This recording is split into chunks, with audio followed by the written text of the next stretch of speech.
నూజివీడు మామిడి కానీ నూజివీడు రైతులు కానీ ఎంత ఎకరం ఉందా మీరు కౌలు రైతుల భూస్వాముల అని నాకు అవసరం లేదు కానీ ప్రతి రైతుకి ఒళ్ళు వంచి పనిచేస్తా ఉన్నారు.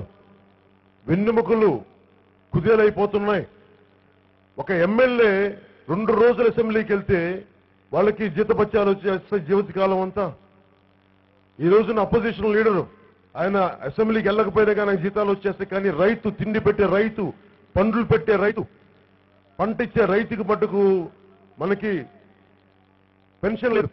అందుకనే మొట్టమొదటి 5,000 రూపాయల పెన్షన్ పథకాన్ని రైతులకి మొదటి సంతకం అదే ఉంటుంది.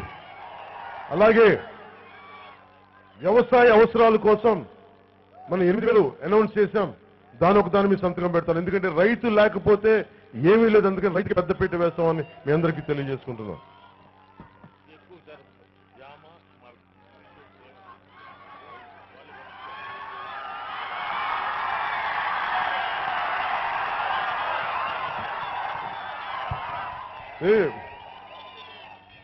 నాకు ఎంత ఆనందంగా ఉంటుందంటే ఈ పండు చూస్తుంటే. చాలా సంవత్సరాలు నేను ఏం చేసేవాడినంటే మా తోటలోకి వెళ్ళి 8 ఎకరాల తోట ఉండే మొత్తం దాన్ని చూసుకుంటూ వెళ్ళి కాయలు వేసి ఎప్పుడు కాస్తాయా చెట్టు కోసుకుందామని చూస్తామండి. ఈరోజు నా చేతికి ఇవి ఇచ్చినందుకు చాలా అంటే నాకు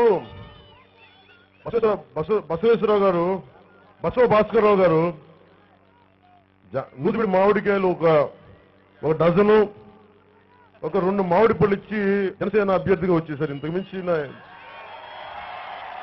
పవన్ కళ్యాణ్కి లంచం ఏంటంటే పండ్లే.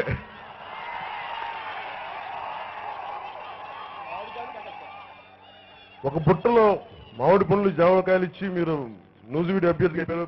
మీరు ఇలా ఈ ఐడియా ఇచ్చేసి అందరూ అలా ఇచ్చేసి అసలు పార్టీ నడపడానికి కష్టమైపోతుంది. అందరికి ఇవ్వకండి ఐడియా.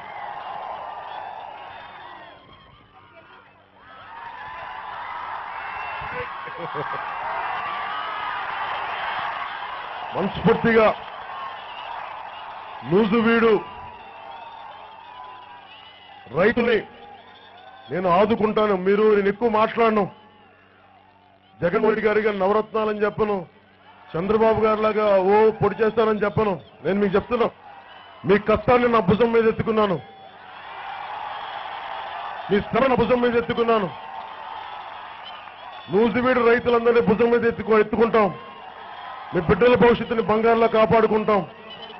మీ పంటలను అన్యాక్రాంతం కానివని చెప్పి మీ సమస్యలు నా భుజం మీద ఎత్తుకున్నాను. నూజివీడు నా భుజాల మీదకి ఎత్తుకున్నాను, కనుకుంటానని తెలియజేసుకుంటున్నాను.